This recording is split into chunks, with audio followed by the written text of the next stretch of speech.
Ladies and gentlemen, good afternoon. My name is Ian Young and I have the very great honour to be Vice-Chancellor of the Australian National University. Before we begin, can I acknowledge the first Australians on whose lands we meet and whose cultures are amongst the oldest continuing cultures in human history. This afternoon I have the immense privilege to welcome our guest speaker, Dr Jane Lubchenco, United States Under-Secretary of Commerce for Oceans and Atmosphere. As well as serving as part of the President Barack Obama science team, Dr Lubchenco has been head of the National Oceanographic and Atmospheric Administration since 2009. Dr Lubchenco has studied marine ecosystems around the world and championed the importance of science and its relevance to policy making and human well-being. The connection between good science and good public policy is a matter of significant interest around the world, as it is here in Australia. This afternoon, after making some opening remarks, Dr Lubchenco will join a conversation with some of our best scholars in science and public policy. The Australian National University's Professor Will Steffen, the Climate Change Commissioner Professor Tim Flannery, and the Acting Director of the Bureau of Meteorology, Dr Rob Vertessy. Without further ado, ladies and gentlemen, it is my very great pleasure to welcome and introduce Dr Jane Lubchenco.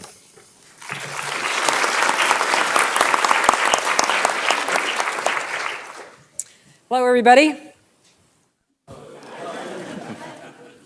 It is great to be back here in Canberra and a really special treat to be at ANU. And thank you all for coming. What I'd like to do is just give some opening remarks focusing very much on some of the things that are underway in the United States right now, and then look forward to a very engaging exchange with all of you and with my colleagues with whom it's a pleasure to be up here on stage. I want to focus both on avoiding the unmanageable as well as managing the unavoidable. The two phrases that are often used to describe both the need for mitigation as well as adaptation to climate change. And what I'd like to do is talk a little bit about some of the ways that climate change is playing out in the United States in people's own backyards. Many times individuals think that climate change is something that is way, way, way down the road, centuries from now. And I think many people around the world are beginning to appreciate that climate change is underway, that is having consequences that are playing out in real time. And in the United States, at least, we are seeing more and more examples of extreme weather and extreme climate-related events. Now, some of those we can have pretty good confidence are likely connected to climate change. Other extreme events, we don't really understand enough about them. But it is unmistakable that we are seeing, with increased frequency, more and more extremes in a number of weather types of patterns in the United States. And I'd like to just describe 7 things that have happened relatively recently, mostly in the United States, but not exclusively, to give you a sense of some of what I'm talking about. The United States reported its warmest spring since records began in 1895. 31 states in the eastern 2/3 of the country observed record warmth in that 3-month spring period of time. Warmest spring ever since records began. In the past 2 years, we've had record-breaking wildfires in the West. New Mexico, Arizona, and Texas. Colorado is having a rash of wildfires right now. The largest of the 11 active Colorado wildfires burned nearly 88,000 acres and 259 homes. The hurricane season in the United States and the Atlantic just started at the end of May. And for only the 3rd time since records began in 1851, 2 tropical storms formed in the North Atlantic Hurricane Basin before the official start of the hurricane season, which is June 1. Sea ice extent in the Arctic in mid-June of 2012 is lower than it was at the same time of year, the same date, in the record-setting 2007 year. So if trends continue, we may be on a path to see even less sea ice extent in the Arctic than was recorded then. Carbon dioxide concentrations reached a milestone in Barrow, Alaska this spring, hitting 400 ppm as a monthly average for the first time ever in a remote location. And the world's oceans may be turning acidic faster from human carbon emissions than they did during the 4 major extinctions in the last 300 million years. And finally, a new study was just released that indicates that by 2100, sea level in New York City is projected to rise 20 to 29 centimeters more than the 1 meter average projected for the world. So some of these extremes that we are seeing are likely climate related. It's, as you know, not possible to attribute any single event to climate change, but the pattern that we are seeing of more and more extremes is completely consistent with what we would expect. We're also in a situation where there are more people in harm's way. More people are vulnerable to climate change-related phenomena such as sea level rise. More than half of Americans live along the coastline, and we are seeing sea level rise happen, and many communities around the U.S. are increasingly concerned about that. In my experience, and as the head of an agency in the United States that provides scientific information to people, in my experience, people are hungry for information. We are getting more and more and more requests to help understand what's happening. What are the patterns showing? What do we understand?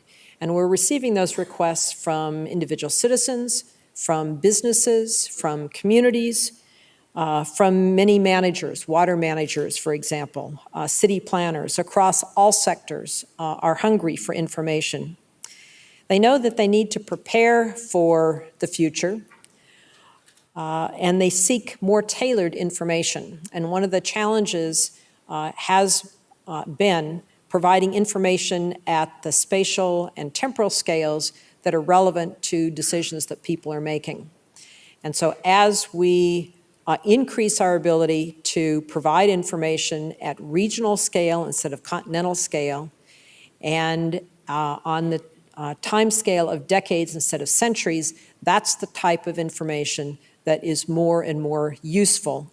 And scientists have been working diligently to be able to do that.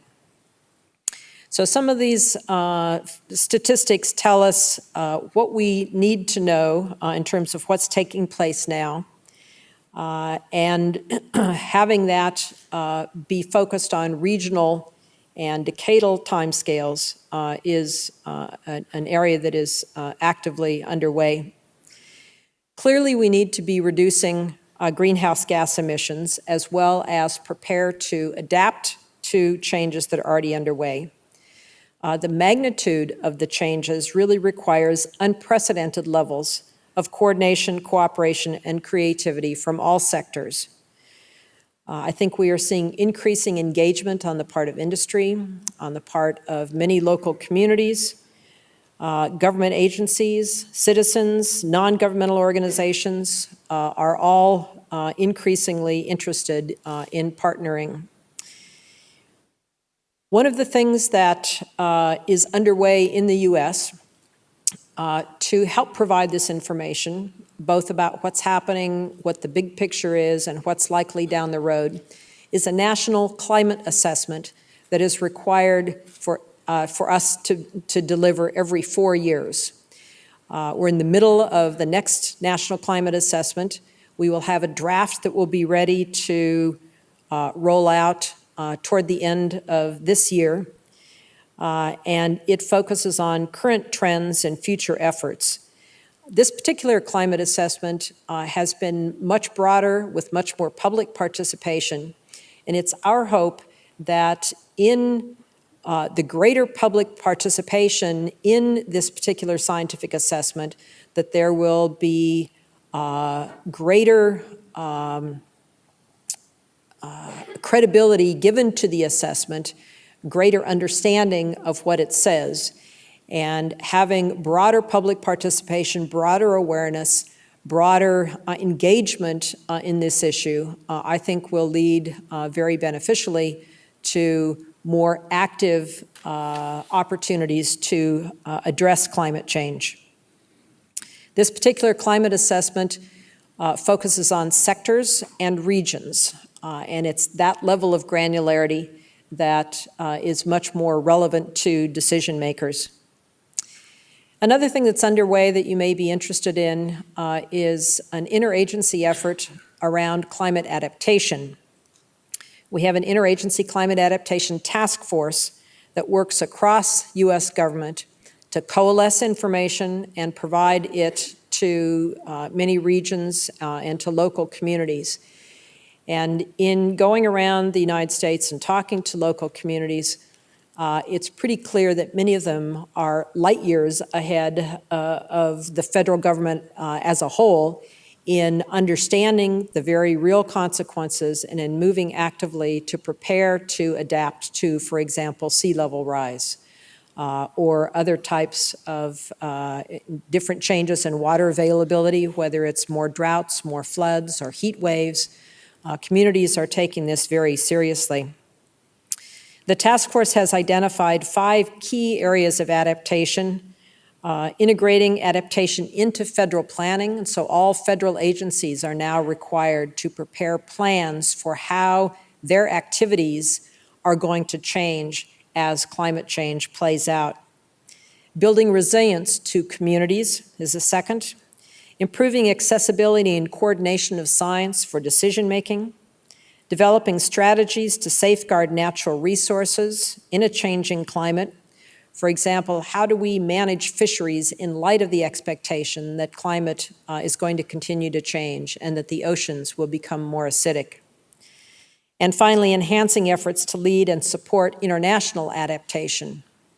This is hardly an area for unilateral activity. So some states and local authorities are putting climate action plans into place.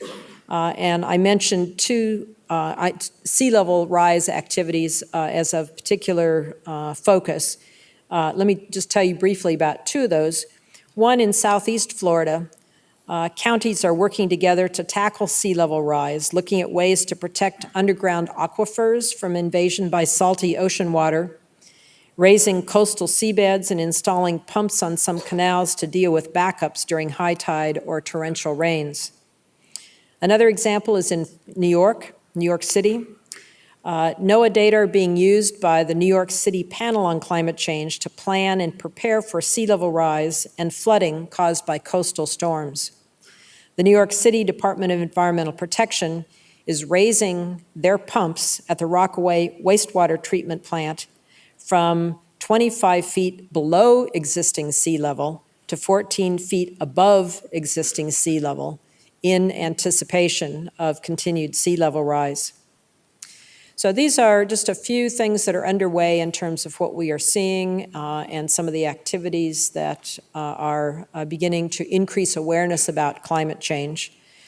The reason that I'm here in Australia is to participate in the International Coral Reef Symposium in Cairns, and you can be sure that many of the scientists participating in that meeting will be focusing squarely on consequences of climate change and ocean acidification to coral reefs. In addition to reefs being important in and of themselves, harboring biodiversity, they provide many important beneficial services to people. The parallel discussion, I think, will also involve the increasing recognition that as we think about food security in the future, we must be thinking about fisheries as part of a food security topic.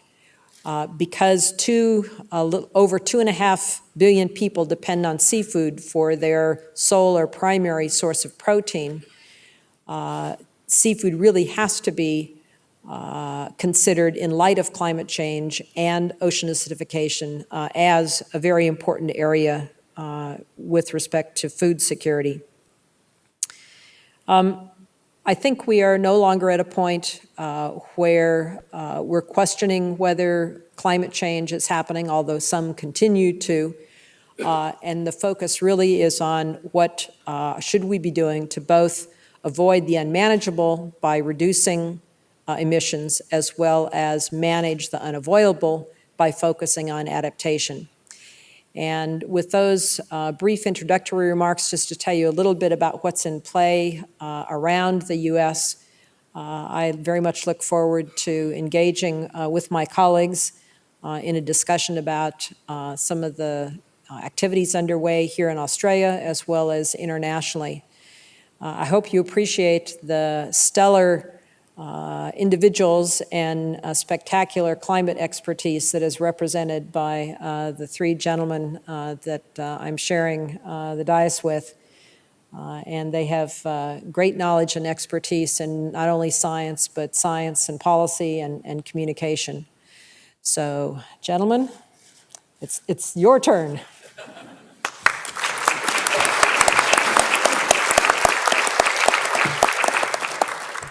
Thanks very much, Jane. And I'm going to stand up here because I'll moderate this discussion. It's much easier to get out from behind this huge sun where I can't see part of the audience.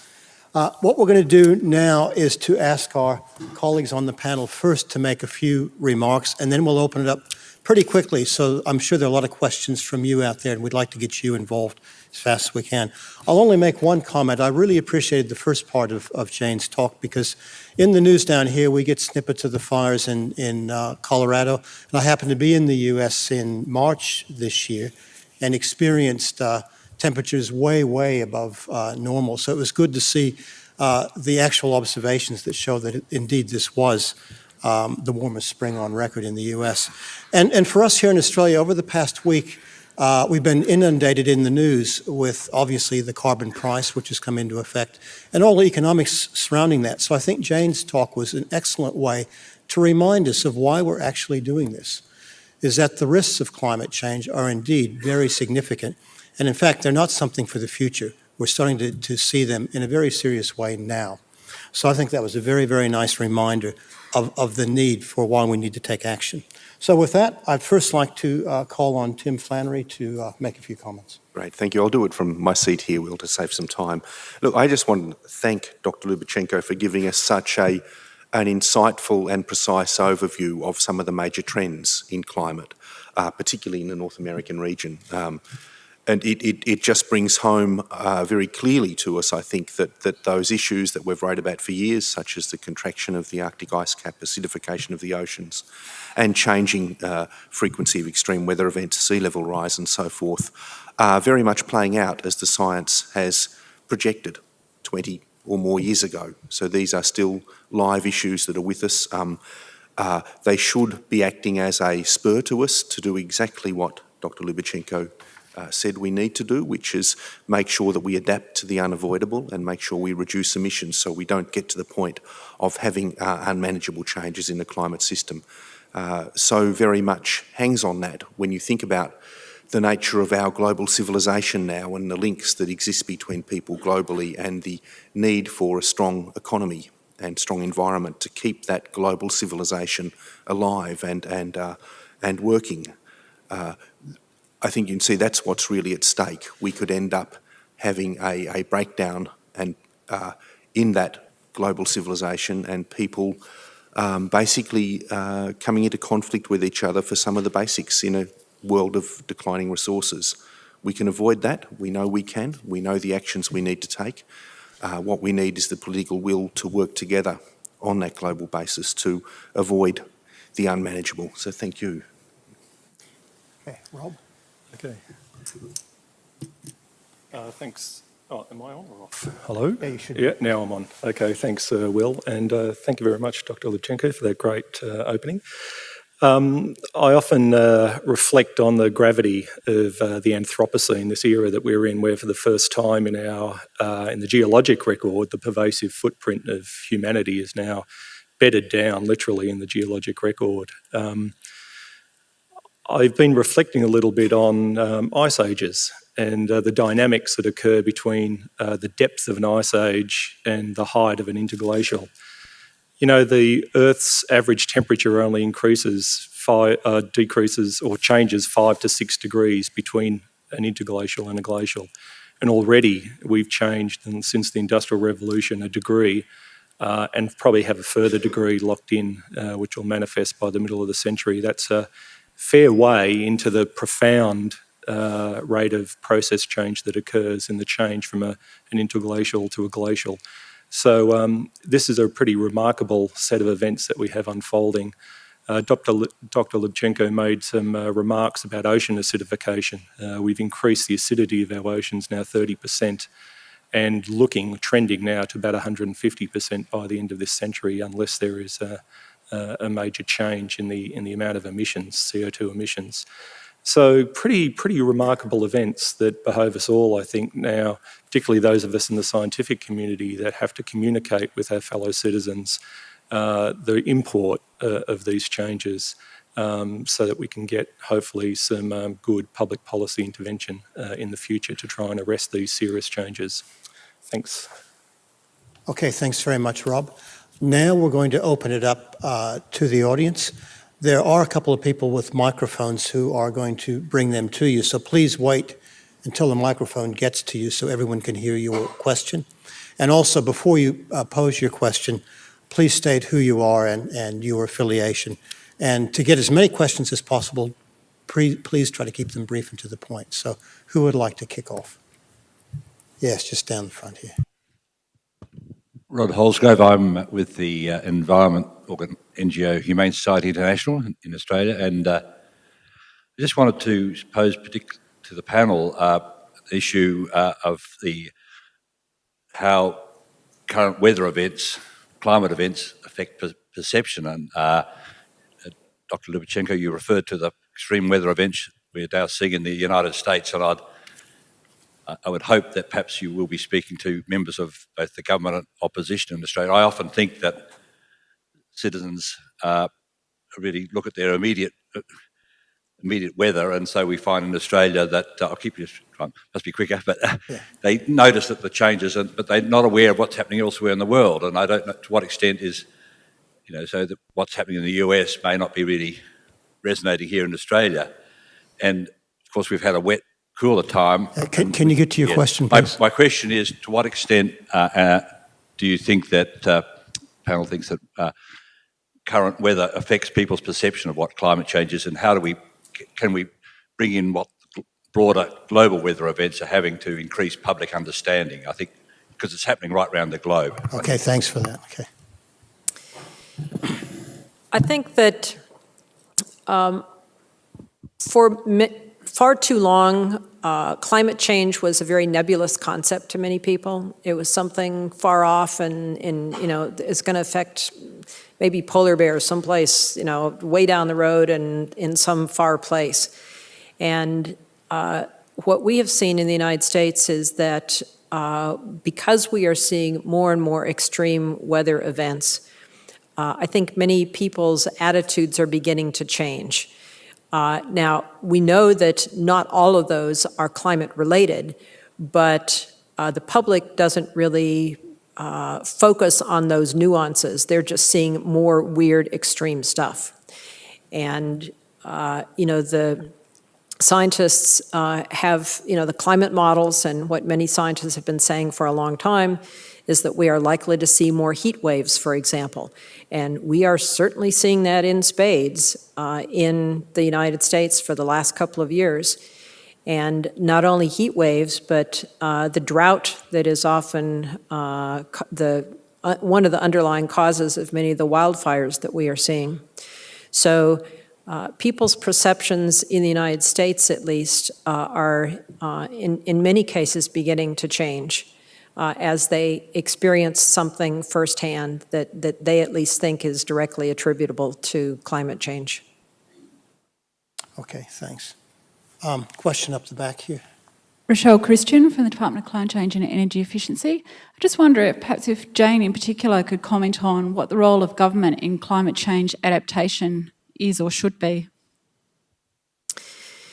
When President Obama established this interagency climate adaptation task force, he charged it with doing two things.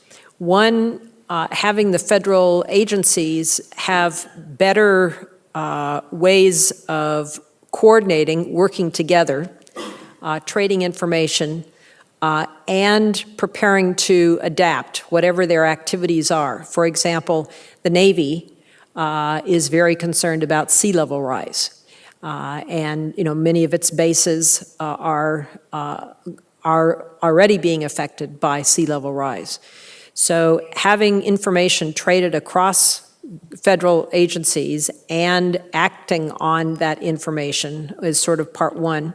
Part two is providing more information to states, to local governments, to individuals, to businesses to share information and help with the kind of dissemination that is required for good planning, whether it's by business or by local communities. One of the activities that my agency, NOAA, is responsible for is providing data and information about climate change, what we call climate services, to the American people. And we are just seeing a skyrocketing number of requests, just increasing exponentially in terms of information so that people can plan, whether it's water managers or farmers or city planners in coastal areas. Even those who want to build wind farms, for example, want to know what the winds are going to be like the next 100 years, not necessarily what they've been like the last 100 years. And so there's increasing interest in information, and that's one of the key roles of the federal government, providing information, helping trade and coordinate. Okay, thanks.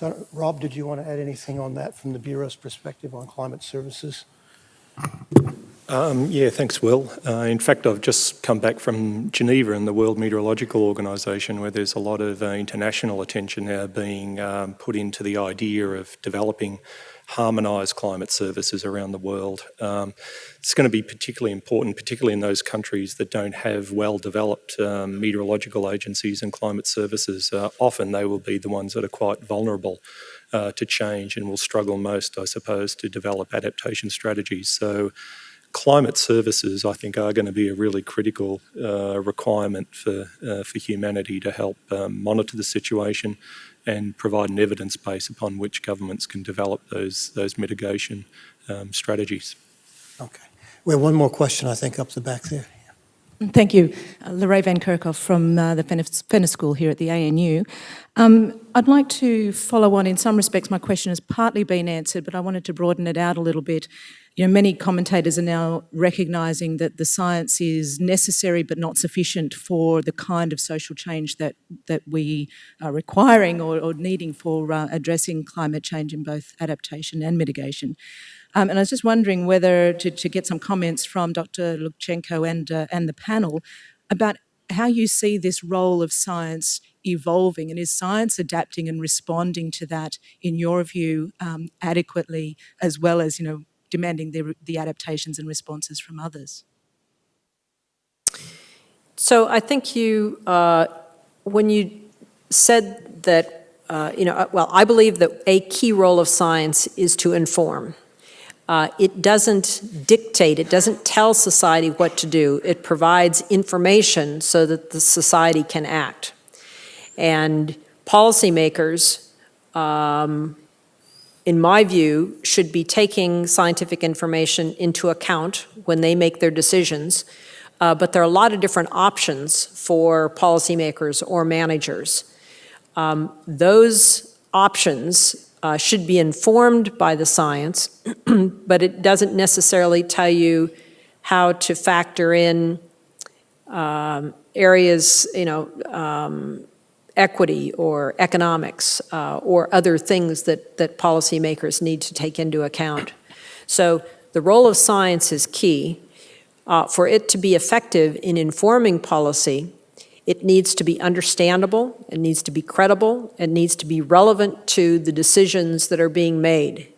And one of the challenges to the scientific community is to satisfy all of those criteria so that, in fact, it can be at the table when decisions are being made. And those decisions are not only decisions of institutions like governments or businesses, but also decisions that individuals make. I might just add a brief comment there, just from the Climate Commission's perspective. You know, for the last 15, 16 months or so, the Climate Commission's been visiting regions around Australia, talking to ordinary Australians, to business people, to a whole cross-section of society about the issues relating to climate change, whether it be the basic science or some of the economic options we have or what's happening internationally.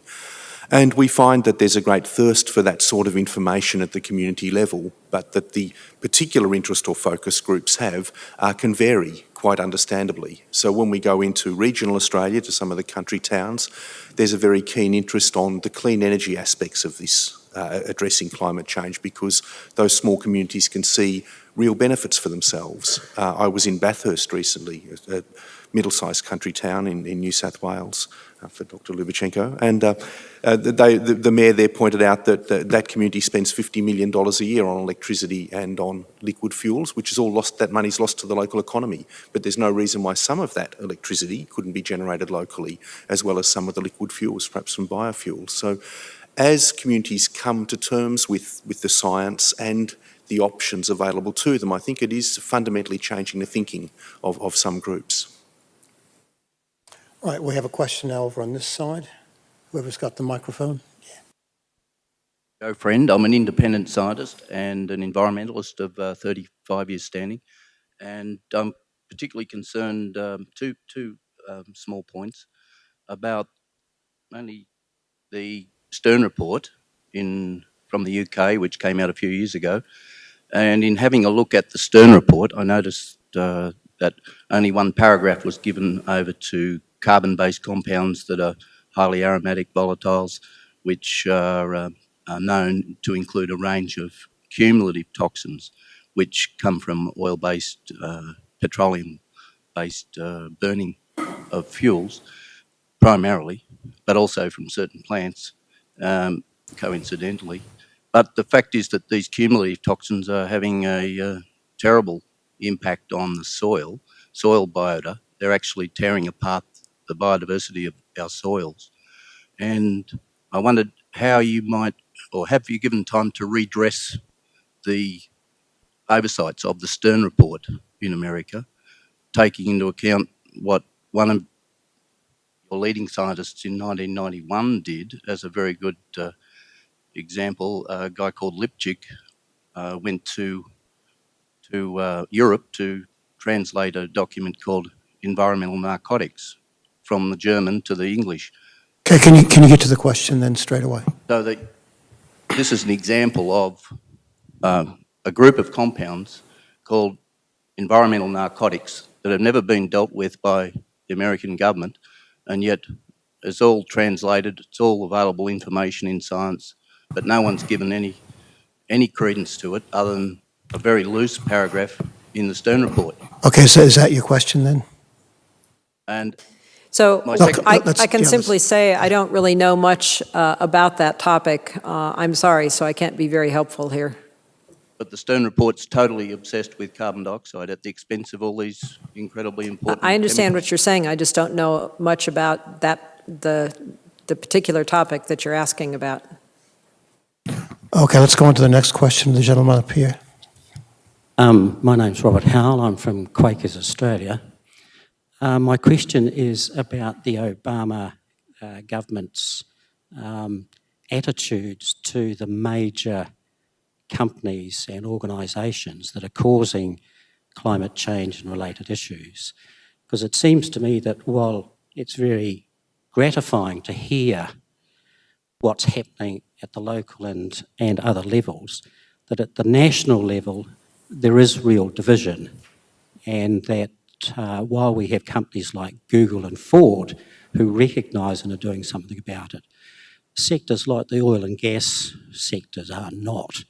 And until we really start to grapple, not only in United States but internationally, with those companies, we're really not going to be able to make major change. So my question is, what is the government doing in terms of dealing with the major contributors to greenhouse gas emissions, the major corporations and related elites?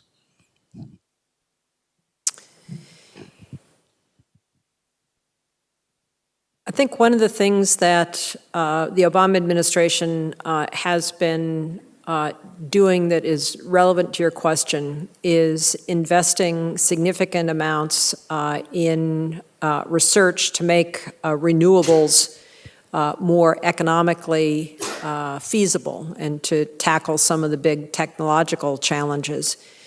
And there's keen interest in the United States in having lower carbon products. And having greater reliance on renewables. But obviously one of the challenges there as well as elsewhere is having it be economically competitive. And so having an investment in alternatives, I think will in fact it is a very good strategy, and that's one thing that we have been pursuing. Okay, one more question on this side, and then we'll come down to the front. Hello, Alice Hughes, CSRO. You mentioned biofuels earlier, and do you think we need strict legislation when it comes to the use of biofuels? Because a lot of the so-called biofuels are not only bad for biodiversity, but they're bad in terms of carbon. And I'm talking about things like palm oil, which are increasingly causing deforestation. So clearly not all biofuels are the same. And the more we learn about them and the more understanding there is about the trade-offs, I think the smarter the decisions can be. I think we did see a very early, everybody jump on the bandwagon, biofuels are good, and it's clear that in fact some of them have some significant downsides. There's been a very active engagement in the scientific community of trying to understand what some of those trade-offs are. That hasn't always translated directly into policy yet, but that's a work in progress. Okay, down the front here. Hi, my name's Lindsay Cole. I'm a student here at the ANU and I've worked for the Australian Youth Climate Coalition. This is a question for everyone on the panel. Please correct me if I'm wrong, but I believe that the EPA in the US recently conceded that by switching from coal to gas energy, we won't be able to avoid dangerous climate change. Considering the not yet confirmed levels of fugitive emissions from both CSG and shale, why are both Australia and the US going ahead with such a huge investment in gas energy as opposed to baseload renewables? Maybe we'll start with Rob and then give Jane a break for a moment and come back down the panel. Thank you, Will. Gee, thanks, mate. Well, look, I'm not going to comment on government policy about these things, but those forms of energy that you mentioned, they are going to continue contributing to the CO2 emissions load of the atmosphere, there's no doubt about it. I think clearly there are still some pretty big technological challenges to get renewables to baseload levels, but there's every good reason to keep pursuing it because we have to very, very quickly get to a zero emission standpoint to avoid any further increases in global temperatures. I'd just point out, and this is without any moral bias or whatever, just explaining why this is happening, is that geologists have discovered and technologists have discovered a way of unlocking a massive energy resource in these shales that previously was inaccessible. And that's not just in the US and Australia. This is a global trend that's happening everywhere that these rocks exist.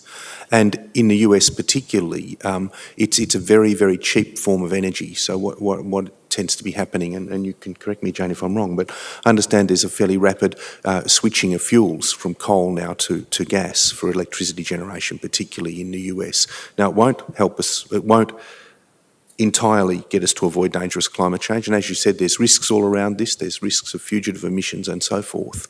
But there is a massive sort of economic incentive, I think, for this change. So that's a moral-free, values-free just assessment of what's happening. I think that's right on target, Tim. I think that is exactly what's happening. And,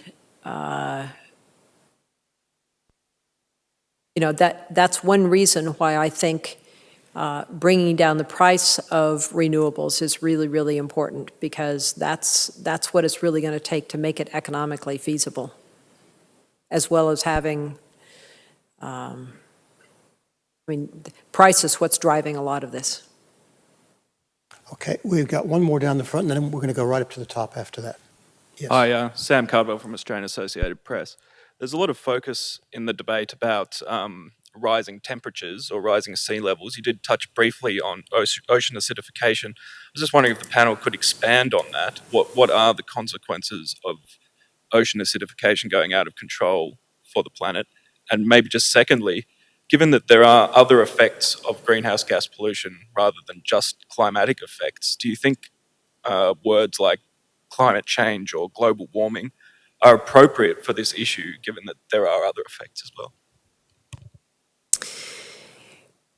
Ocean acidification refers to the phenomenon whereby oceans absorb carbon dioxide from the atmosphere. So the more carbon dioxide we put up there, the more oceans are absorbing. When they absorb carbon dioxide, they become more acidic. Oceans are now about 30% more acidic than they were 150 years ago.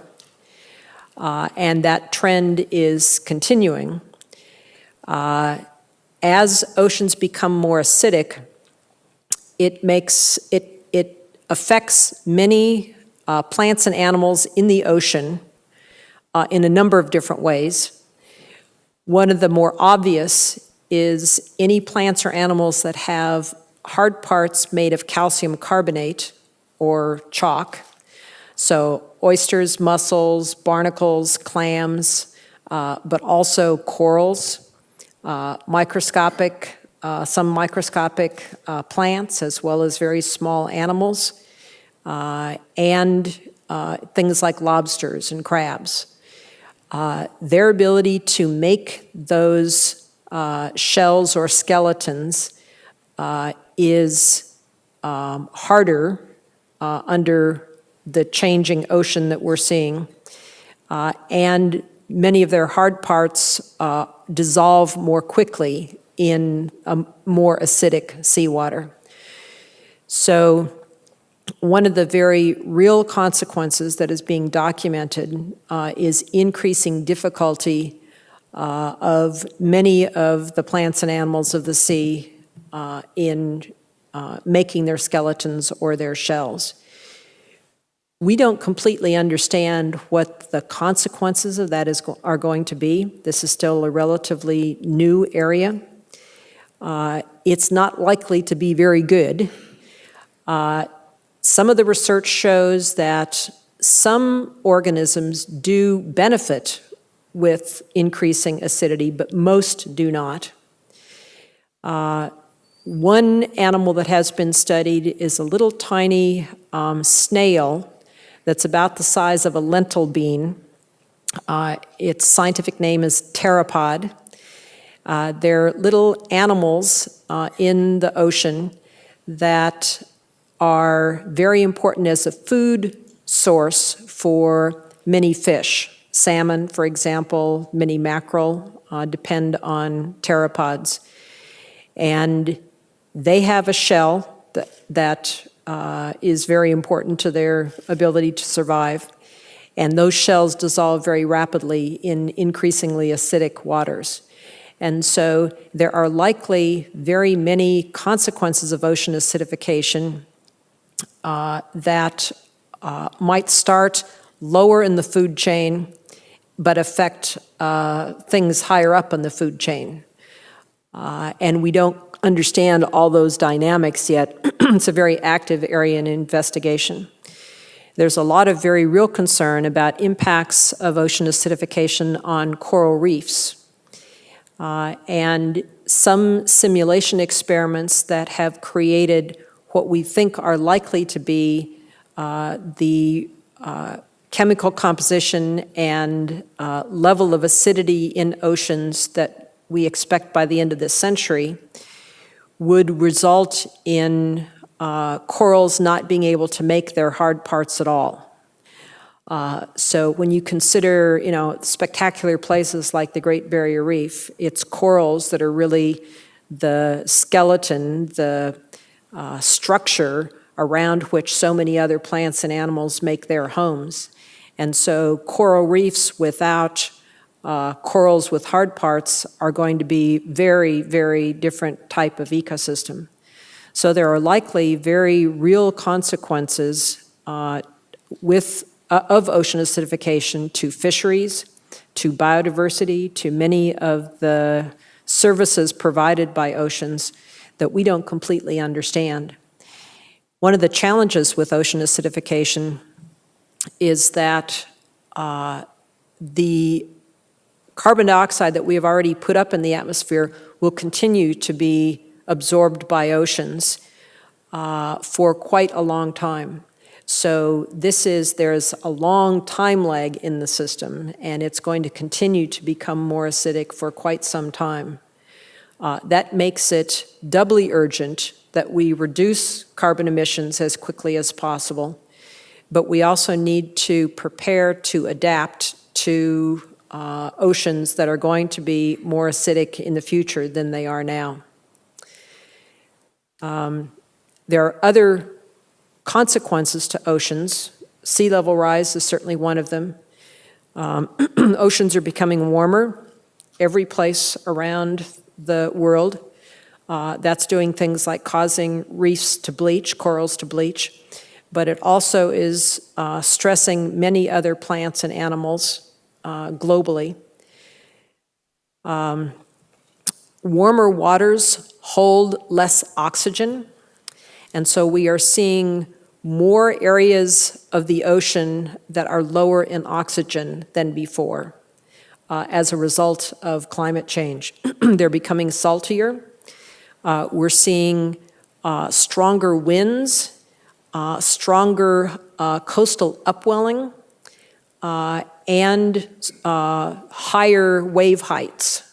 So there are a whole series of changes in oceans that are underway as a result of climate change, and I'm sure I've neglected to mention some of them. Thanks. That was an excellent overview, though, and it's a good reminder because I find a lot of times that people are focused on the atmosphere, and as terrestrial creatures, our heads are about 1.5, 2 meters up in the atmosphere. But the ocean covers 70% of the Earth's surface, huge heat capacity compared to the atmosphere, incredible ecosystems, and I think hearing what's actually happening to the oceans is something we should hear a little bit more about. Let's go up to the top. I think there's a question up there. Yes. Michael Richards from quantitative research student with the ANU Fenner School. And my question is regarding the relationship between scientists and politicians. And do you think scientists and experts achieve more at international forums than some politicians do? And how do you think the role of scientists will develop to have more of an influence within policy making and political decisions? And that's a question for the whole panel. Maybe we'll start with Tim this time. Wow, well, I throw the hard one to me. Thanks. Look, that is it's a difficult question. I guess from my experience, what I see is that both scientists and politicians can strongly contest ideas and views. The big difference is that in science you test these views and discard the ones that are false. In politics that becomes a more difficult proposition. That isn't what the game is about, if you want. It isn't the way that the thing proceeds. And scientists often fail, I think, to understand what politics is actually about. It's got much more, in my view, akin to a sporting match, football match or something, than it does to a scientific testing of ideas. We tend to want to be tribal and to work along tribal lines. I think there is a key role for scientists to play in the political arena, and it is really of that one of trusted advisor. The Australian Academy of Sciences here. 50 years ago it had that role. It was not uncommon for the Prime Minister to call the President of the Academy for advice on particular issues. Today, the Parliament is full of professional advisors, lobbyists who come to politicians not just with an answer to a question, but with a fully resolved solution to the problem they might be facing that just happens to suit their special interests. So the environment we're playing in is different. Scientists need to understand the role that they can play and its limitations in this current environment.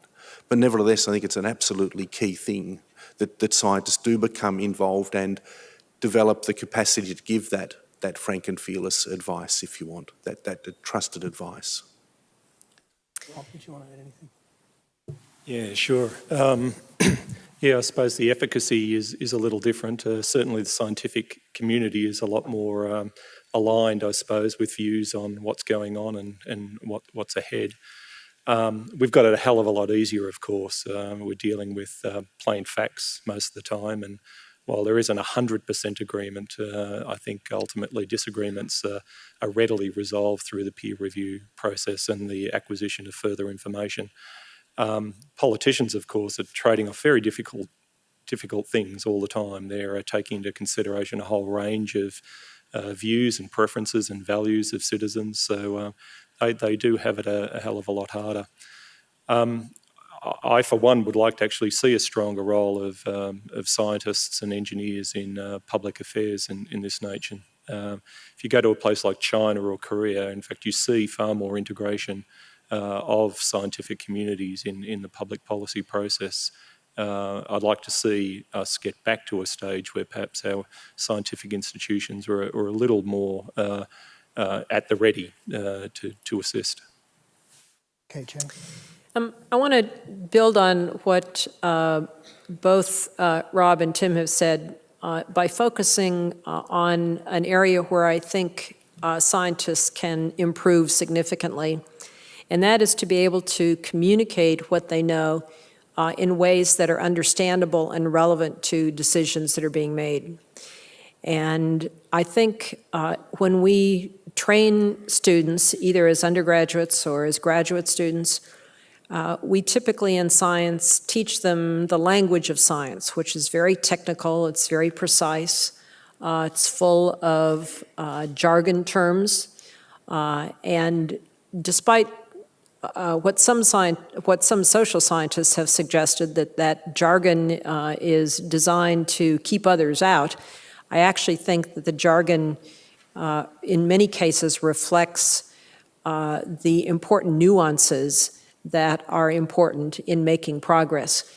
But it's my strong belief that scientists need to be bilingual, and we need to teach our students to be bilingual. You need to speak the language of science, and you need to be able to speak the language of lay people. And that's a real art, to be able to explain highly technical, highly complex phenomena in ways that are understandable but still accurate.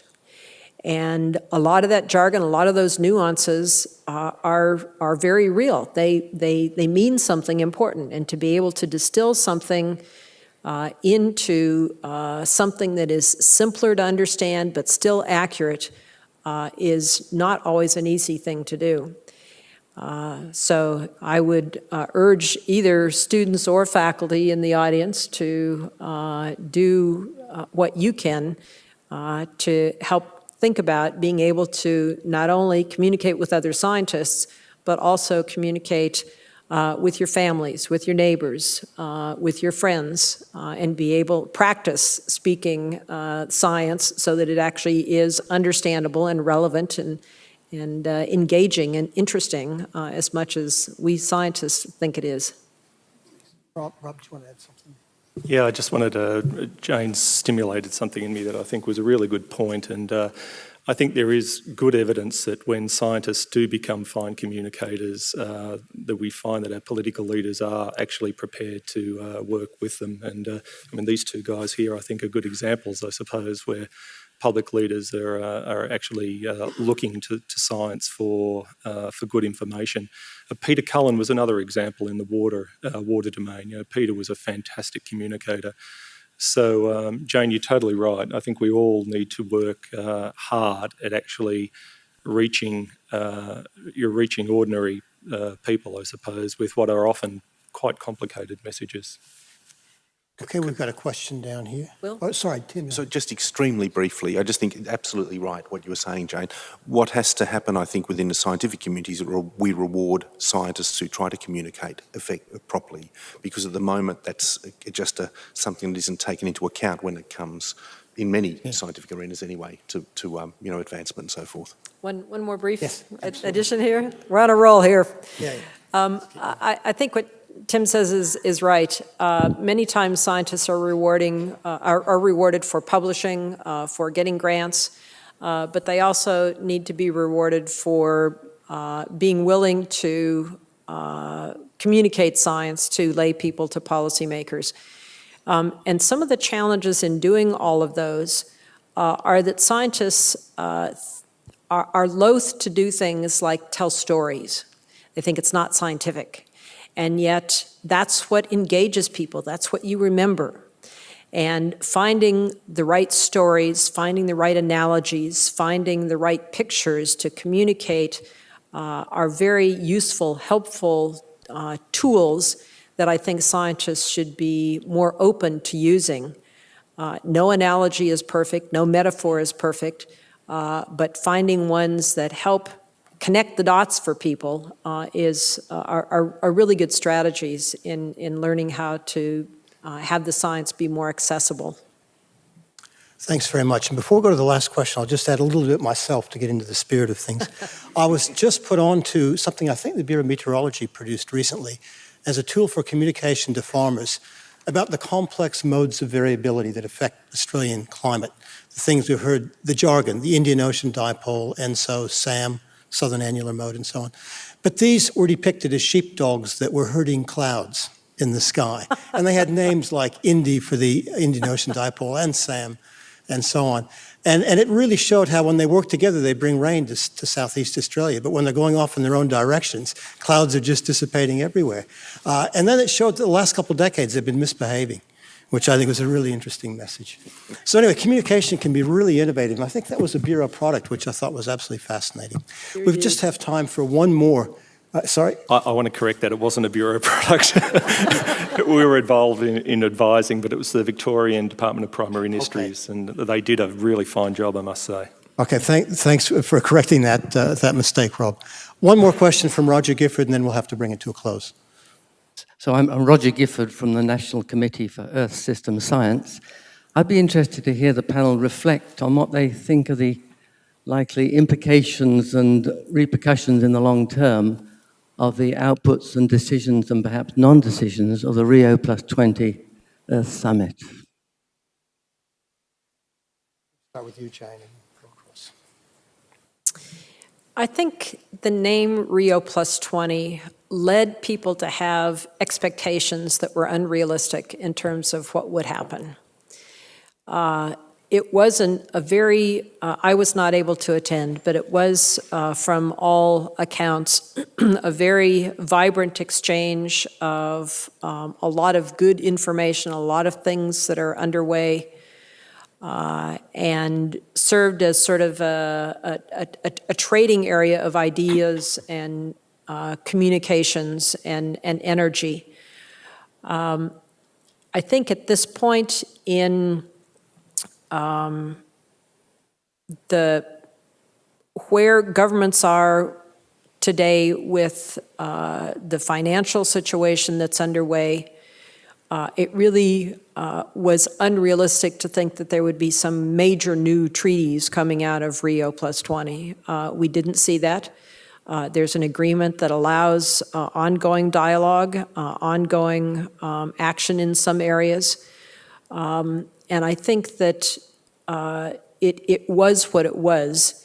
The global challenge that we have are finding mechanisms to address the very real issues, such as climate change and ocean acidification, but also loss of biological diversity, a number of other things that are underway, and that we need active engagement, not just by governments, but by industry, by local communities, by NGOs, civil society, and it takes all of that to affect the kinds of changes that are needed.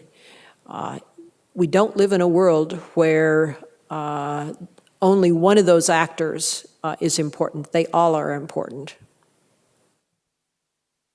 Look, I wasn't at the meeting, Roger, but I was involved with a group that was represented, Siemens, who were there.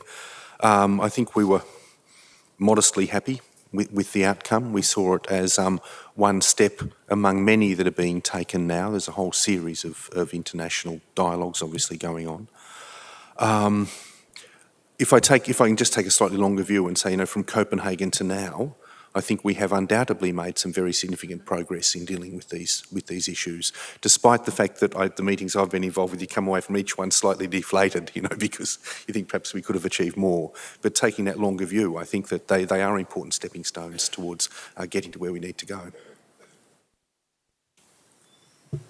Look, I won't comment on the intergovernmental processes, but I will talk about the consequences of not reducing very significantly our carbon emissions. They're pretty grave, they're pretty profound.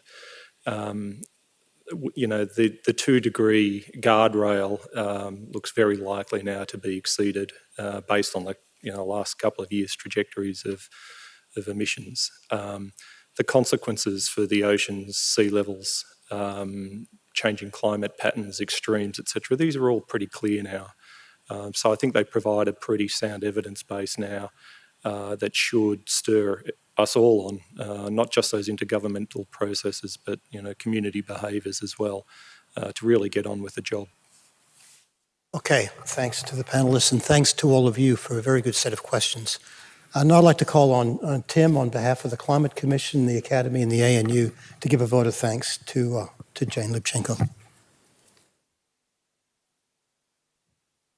Thanks very much, Will. Look, I'd just like to begin by thanking you all for being here today. I think it was a great event and we'll all go away much enriched intellectually as a result of it. I'd like to thank the ANU staff and Vice-Chancellor Ian Young, who unfortunately had to leave early, the US Embassy and NOAA, both for your contributions, to our panellists and Will, you for so handsomely guiding us through things, and to Dr Vertessy for your contributions too. But most of all to Dr Lubchenco, thank you so much for taking the time to share with us so many valuable insights today. We know how hard you work and the responsibilities you carry, and it just makes it doubly rich for us, doubly rewarding for us that you've been here with us. So thank you very much.